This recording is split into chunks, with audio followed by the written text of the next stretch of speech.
The best thing about wrestling is that you can do whatever the hell you want. If you have a story where a bear is going to take on a crab, the flipping crab can win. That ain't happening in the real world, but in sports entertainment, put the damn belt on Sebastian. It's why you really can change the entire direction of an angle just with one tiny tweak, which is why I'm Simon from What Culture. Please do subscribe. And this is 10 WWE disasters rescued with one tiny change. Number 10, the New Day quit preaching. So the original idea for the New Day wasn't all that great. Vince McMahon wanted Xavier Woods, Big E, and Kofi Kingston to be good guy gospel singers who would tell the WWE universe that everything was going to be alright and we should all stand up and clap. I'm not making it up. This trio were well aware this was going to fail, so begged the boss to forget all that and let them do their own thing. McMahon mostly did relent because Woods bet his career on it, and after they had taken ownership, they became one of the best groups ever. The tiny switch really was that they did all this nonsense to piss people off rather than to try and get cheers. And again, yes, the chairman of the board genuinely thought that we would all love this. Why wouldn't we want joy shoved down our throats? It's all irrelevant now as they're so entertaining they've become heroes anyway, and it just goes to show sometimes the talent does know what they're doing. Number 9, the fastest Royal Rumble ever. If you watch the 1995 Royal Rumble today, you may fall on the floor. The WWF was struggling with star power in the mid-90s and realized that they didn't have enough bodies to make the annual over-the-top Battle Royal feel that spectacular. In fact, on paper, it looked like it was gonna suck. Rather than just go with it and hope for the best though, Vince McMahon made the simple decision to scrap the 2-minute entrances, reduce it to 60 seconds, and just fly through this as fast as we could. This worked because even despite having people in there like Timothy Well and Mantar, you didn't have time to care that much. Before you could say, "What the flub is that?" somebody else was running to the ring. The whole thing is done in 40 minutes, meaning you can't be that mad at it, and this is one of those situations where McMahon's genius does shine through.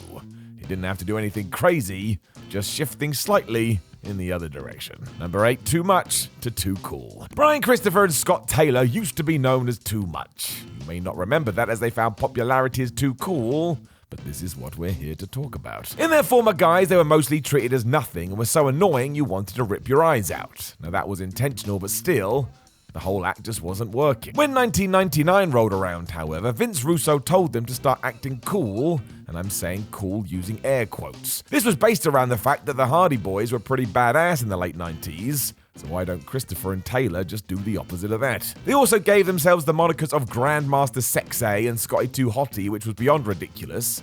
And this honestly almost changed overnight. Fans grew to love how dumb they were, and by the time they were teaming with Rikishi, forget about it. Too Cool became a staple of the Attitude Era, and that dance was more over than some of the wrestlers.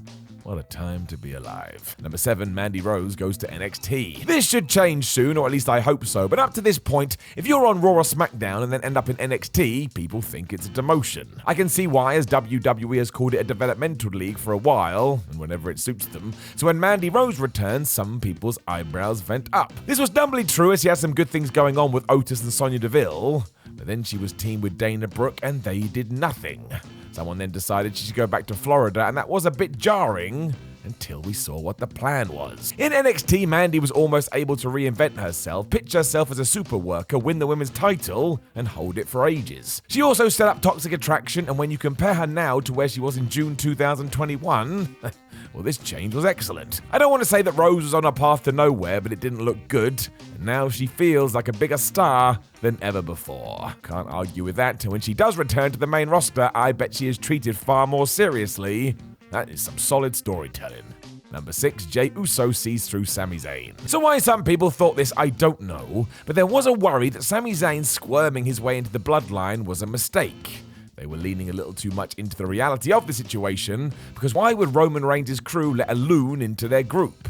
I tell you why. Wrestling. We've already talked about it. I think WWE did consider this though, because since day one, Jey Uso has been livid about it. He constantly has a look on his face like he wants to kill Sam, and the reason for that is because he knows he's an idiot who doesn't actually help. By proxy, this probably means Roman knows too, so we're aware they're just toying with Zayn when they turn on him eventually. I'm gonna cry. That is all irrelevant because this is some of the best stuff in all of wrestling right now, and the addition of Solo Sikoa has been even better still. Personally, I never thought this would be a bust, but even if you were concerned, disaster averted. Number 5, Matt Riddle's new best friend. Do you remember when Matt Riddle joined the main roster and there was some weird story about the reason he wrestled barefoot was because as a child he had frostbitten feet? That's pure Vince McMahon, that. Pure Vince. It wasn't the best way to debut someone, and really the first part of Matt's run wasn't all that great. It wasn't bad, but he wasn't being given cool angles to be part of, and you could tell nothing was lasting long in the memory. When he was randomly teamed with Randy Orton, though, all of this changed. What was meant to be a one and done all of a sudden became the WWE's favorite tag team, and the pair were even able to secure the tag team titles. It rocked. The best part, however, was how Orton played off Riddle. To this point, Matt had basically been stoner guy, but with Randy in there, it breathed life into the whole thing and gave Riddle the extra boot he needed. I suppose that's sports entertainment. Hopefully WWE learns from this too and remembers that you don't need to make a team to break up a team. Let it breathe, for goodness sake.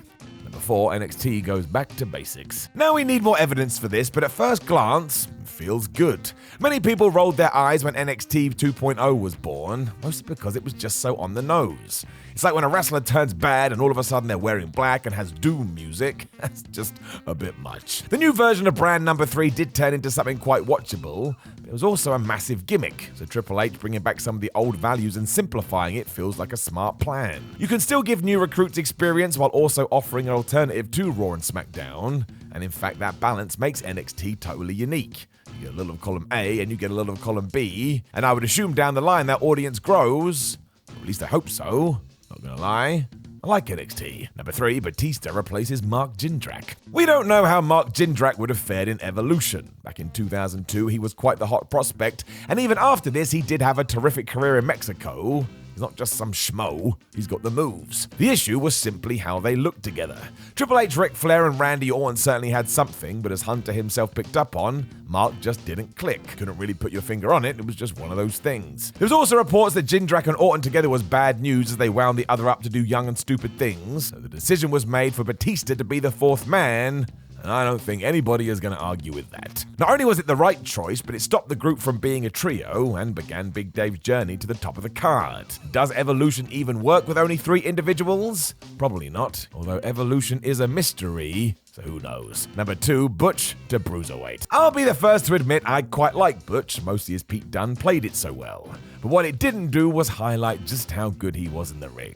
It was classic Vince McMahon who was more interested in weird characters, but as soon as we had our power shift, the gears started moving. Within weeks, you could see the Bruiserweight returning as well as his ring gear, and who cares if he's still called Butch? Have you seen his recent matches? They are tremendous. He's now an invaluable part of SmackDown along with the Brawling Brutes, and it does feel like they took a step up as soon as Pete Dunne was back. I don't think that was a coincidence, and I'm now going to call him Butch forever regardless, because I'm that guy. Number 1, Becky Lynch stops yelling at the fans. I thought Big Time Bex was pretty good. She wore ludicrous outfits, said outrageous things, and was just a wonderful asshole. The problem came in the fact that nobody really wanted to boo her.